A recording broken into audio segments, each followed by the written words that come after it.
오직 성경이라는 표현이 한번 물어볼게요. 정말 아름다운 표현일까요? 아름답지 않은 표현일까요? 이거부터 어려우면 안 되는데. 자, 질문 어렵지 않았어요. 맞죠? 오직 성경이 아름다운 말일까요? 아름답지 않은 말일까요? 맞아요. 오직 성경이라는 표현은 매우 아름다운 말이에요. 참고로 우리가 말하는, 흔히 말하는 종교개혁 시대에 사실 나온 말이에요. 이단이 사용하는 말이 아니고요.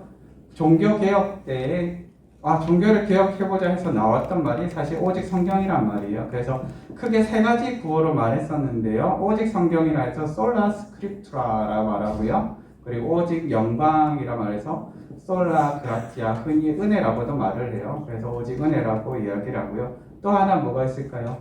솔라, 똑똑해요. 맞아요. 솔라피드가 뭘까요? 오직 믿음이라 할 수 있어요. 이 같은 구호를 시작했던 게 사실은 종교개혁이라고 말을 할 수 있어요. 그렇다면 청년자 한번 물어볼게요. 성경이 믿을만 해요? 네, 감사해요. 여기서 흔들리면 안 돼요. 조금만 더 이따 흔들리세요. 알겠죠? 여기서 흔들리면 안 돼요. 벌써부터. 자, 성경은 믿을만 할까요? 네, 매우 믿을만 해요. 그 근거가 뭘까요?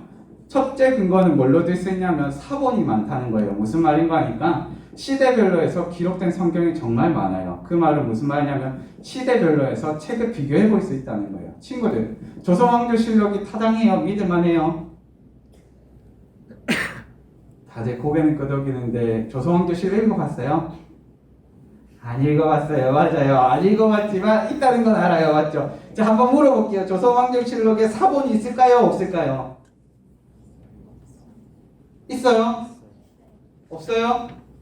미리 말하자면 조선왕조실록은 사본이 없어요. 별도로 다른 세대 때 기록을 해서 보관하거나 그런 건 없어요. 그런데 성경의 특징이 뭐냐 하면은 정말 사본이 많아요.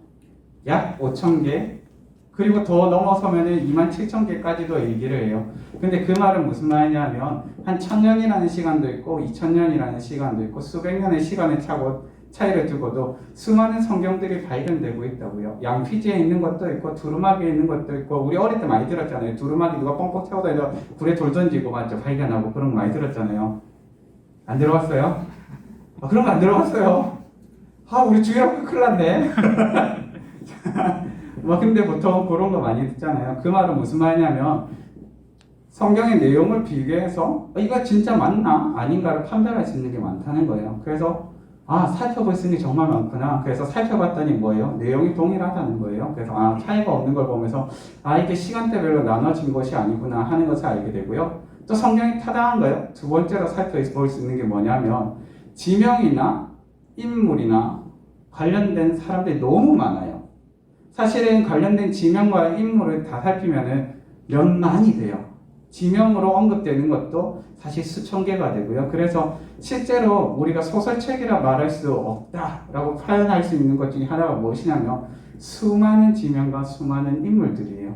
사실 우리가 책을 쓰면서 이처럼 많은 인물들, 이처럼 많은 지명들을 사용하지 않아요. 왜요? 기억될 수 있는 것만 사용하면 되니까. 그런데 우리가 살펴보는 성경은 뭐예요? 수많은 지명과 수많은 인물들을 통해서 살펴볼 수 있어요. 또 물어볼게요. 성경은 타당한가요? 네, 성경은 매우 타당해요. 왜 타당한가요? 저자도 다양하고요. 오랜 세월 써왔는데 그 오랜 세월 동안 성경을 없애기 위한 수많은 노력들이 있었어요. 근데 신기한 거는 성경이 없애려는 노력에도 불구하고 지금까지 여전히 남아있어요. 그래서 성경이 참 놀랍다라고 말을 해요. 이거는 다른 표현으로 성경에 참 생명력이 있구나. 어떻게 이렇게 끈질기게 남아있을 수 있었지? 라고 생각을 해요. 자, 그렇다면 마지막으로 다시 한번 살펴볼게요. 오직 성경이라는 표현은 무슨 말일까요? 오직 성경만 보라는 걸까요? 아닐까요? 아직 1분 남아서 1분 동안 충분히 천천히 얘기할 수 있어요. 네, 성경만 보라는 걸까요? 성경 말고도 다른 것도 보라는 걸까요? 자, 오직 성경이라는 표현에 대해서 조금 오해하는 경향이 있어요. 간혹 성경만 봐야지 다른 책은 보면 안 돼 라고 말하는 친구들이 있어요. 성경만 보고 다른 책은 보면 안 돼요? 교양서적 보면 안 돼요? 우리 과제 도서도 봐야 되는데, 레포트도 써야 되는데, 맞죠? 우리 교과서도 봐야 되는데, 맞죠? 많은 것들이 있잖아요. 사실 오직 성경이라는 건 우리에게 있어서 교과서와 같아요. 무슨 말인가 하니까 오직 성경이라 해서 성경을 가장 최고의 권위, 우리 삶의 규범으로 두고 그 다음에 다른 것들도 포함해서 살펴봐야 된다는 거예요. 근데 가장 큰 권위는 어디에 두라는 거죠? 성경에 두라는 거예요. 그래서 때로는 간혹 이단들 중에서 이렇게 말하는 친구들이 있어요. 아, 성경만 봐야지 다른 건 보면 안 돼. 성경만 있으면 돼. 성경은 성경으로 풀어야 돼 라고 이야기를 해요. 근데 이거는 매우 잘못된 방식이고 잘못된 표현이에요. 왜냐하면 2000년 전의 문화와 지금 우리의 문화가 달라요. 그리고 2000년 전에 단위를 측량하는 단위와 지금 오늘날에 우리가 단위를 측량하는 단위가 달라요. 그래서 잘못하면 심각한 어려운 가운데 빠질 수가 있어요. 무슨 말인가 하니까 우리 믿음의 친구들 바리새인들이 어떤 사람이에요? 라고 물었을 때 바리새인들이 바로 느낌이 팍팍 와요.